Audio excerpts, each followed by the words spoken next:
आज के हम लोग इस क्लास में सोशल साइंस के मोस्ट इंपॉर्टेंट क्वेश्चन को पढ़ने वाले हैं। तो चलिए क्लास को स्टार्ट करते हैं। जॉन के ने किस मशीन का आविष्कार किया? जॉन के ने किस मशीन का आविष्कार किया? Spinning jenny, power loom, flying shuttle या वास्प इंजन? तो इसका सही आंसर हो जाएगा option number C. Option number C, flying shuttle. Flying shuttle. चलिए नेक्स्ट क्वेश्चन की ओर। 1921 में सरकार द्वारा गठित राजस्व आयोग के अध्यक्ष कौन थे? 1921 में सरकार द्वारा गठित राजस्व आयोग के अध्यक्ष कौन थे? इब्राहिम रहमतुल्लाह, जे.एम. किन्स, जमशेदजी टाटा या घनश्यामदास बिरला? तो इसका सही आंसर हो जाएगा ऑप्शन नंबर ए, इब्राहिम रहमतुल्लाह। इब्राहिम रहमतुल्लाह। चलिए नेक्स्ट क्वेश्चन की ओर। भारत में प्रथम औद्योगिक नीति की घोषणा कब हुई? भारत में प्रथम औद्योगिक नीति की घोषणा कब हुई? 1948 में, 1956 में, 1950 में या इनमें से कोई नहीं? इसका सही आंसर होगा ऑप्शन नंबर ए, 1948 में। ऑप्शन नंबर ए, 1948 में। चलिए अगले क्वेश्चन की ओर। भारतीय लोहा और इस्पात कंपनी कहाँ स्थापित किया गया? भारतीय लोहा और इस्पात कंपनी कहाँ स्थापित किया गया? भद्रावती, दुर्गापुर, सेलम या बर्नपुर? तो इसका सही आंसर होगा option number D, Burnpur. Option number B, Burnpur. चलिए नेक्स्ट क्वेश्चन की ओर।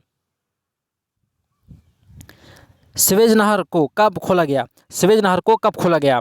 1928 में, 1969 में, 1828 में, 1869 में, 1914 में या 1924 में? तो इसका सही आंसर है ऑप्शन नंबर बी।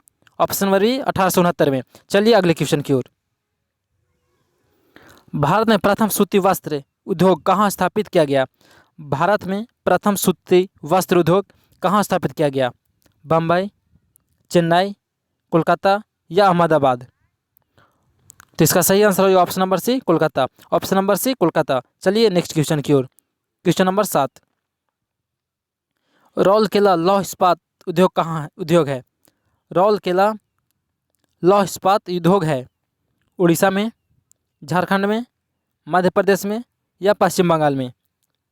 तो इसका सही आंसर होगा ऑप्शन नंबर ए, उड़ीसा में। ऑप्शन नंबर ए, उड़ीसा में। चलिए नेक्स्ट क्वेश्चन की ओर। बोकारो इस्पात संयंत्र किस देश के सहयोग से खोला गया? बोकारो इस्पात संयंत्र किस देश के सहयोग से खोला गया? जर्मनी, ब्रिटेन, रूस या संयुक्त राज्य अमेरिका? तो इसका सही आंसर होगा ऑप्शन नंबर सी, रूस। ऑप्शन नंबर सी, रूस। चलिए नेक्स्ट क्वेश्चन की ओर। भारत में कोयला उद्योग का प्रारंभ कब हुआ? भारत में कोयला उद्योग का प्रारंभ कब हुआ? 1907 में, 1914 में, 1916 में या 1919 में? तो इसका सही आंसर हो जाएगा ऑप्शन नंबर बी, 1914 में। चलिए अगले क्वेश्चन की ओर। प्राकृतिक संसाधनों के संरक्षण के लिए 1962 में कौन सा कन्वेंशन हुआ था? प्राकृतिक संसाधनों के संरक्षण के लिए 1962 में कौन सा कन्वेंशन हुआ था? अफ्रीकी कन्वेंशन, वेटलैंड कन्वेंशन, विश्व आपदा कन्वेंशन या इनमें से कोई नहीं? तो इसका सही आंसर हो जाएगा ऑप्शन नंबर ए, अफ्रीकी कन्वेंशन। ऑप्शन नंबर ए, अफ्रीकी कन्वेंशन। चलिए अगले क्वेश्चन की ओर। द्वितीय पृथ्वी सम्मेलन कहाँ हुआ? द्वितीय पृथ्वी सम्मेलन कहाँ हुआ था? न्यूयॉर्क में, पेरिस में, मॉस्को में या इनमें से कोई नहीं? तो इसका सही आंसर होगा ऑप्शन नंबर ए, न्यूयॉर्क में। ऑप्शन नंबर ए, न्यूयॉर्क में। चलिए अगले क्वेश्चन की ओर। किसने कहा संसाधन होते नहीं बनते हैं? किसने कहा संसाधन होते नहीं बनते हैं? जिम्मरमैन, महात्मा गांधी ने, संदीप पांडे ने या इनमें से कोई नहीं? तो इसका सही आंसर होगा ऑप्शन नंबर ए, जिम्मरमैन ने। ऑप्शन नंबर ए, जिम्मरमैन ने। चलिए अगले क्वेश्चन की ओर। तृतीय पृथ्वी सम्मेलन 2002 ईस्वी में किस देश में आयोजित किया गया था? तृतीय पृथ्वी सम्मेलन 2002 ईस्वी में किस देश में आयोजित किया गया था? ब्राज़ील में, दक्षिण अफ्रीका में, संयुक्त राज्य अमेरिका में या भारत में? तो इसका सही आंसर हो जाएगा option number B, option number B दक्षिण अफ्रीका में। चलिए अगले क्वेश्चन की ओर। निम्नलिखित में से कौन सा संसाधन प्राकृतिक संसाधन है? निम्नलिखित में से कौन सा संसाधन प्राकृतिक संसाधन है? भूमि, भवन, मानव की योग्यता या इनमें से कोई नहीं?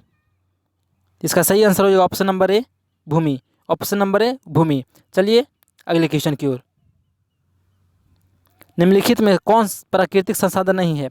निम्नलिखित में से कौन प्राकृतिक संसाधन नहीं है? वन, नदियाँ, नगर या खनिज? तो इसका सही आंसर होगा ऑप्शन नंबर सी नगर। ऑप्शन नंबर सी नगर। चलिए अगले क्वेश्चन की ओर। इनमें से किस प्राकृतिक संसाधन का भंडार सीमित है? इनमें से किस प्राकृतिक संसाधन का भंडार सीमित है? खनिज तेल का, सौर ऊर्जा का, हवा का या पानी का? तो इसका सही आंसर होगा ऑप्शन नंबर ए। ऑप्शन नंबर ए खनिज तेल का। चलिए अगले क्वेश्चन की ओर। समुद्री क्षेत्र में राजनीतिक सीमा के कितनी किलोमीटर क्षेत्र तक राष्ट्रीय संपदा निहित है? समुद्री क्षेत्र में राजनीतिक सीमा के कितनी किलोमीटर क्षेत्र तक राष्ट्रीय संपदा निहित है?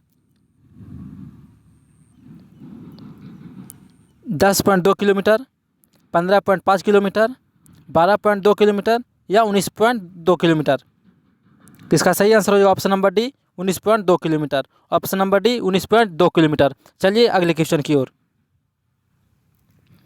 तट रेखा से कितनी किलोमीटर क्षेत्र सीमा अपवर्जक आर्थिक क्षेत्र कहलाती है? तट रेखा से कितने किलोमीटर क्षेत्र सीमा अपवर्जक आर्थिक क्षेत्र कहलाती है? 100 किलोमीटर, 200 किलोमीटर, 150 किलोमीटर या 250 किलोमीटर? इसका सही आंसर होगा option number B 200 kilometre. Option number B 200 kilometre. तो चलिए आज क्लास को समाप्त करते हैं।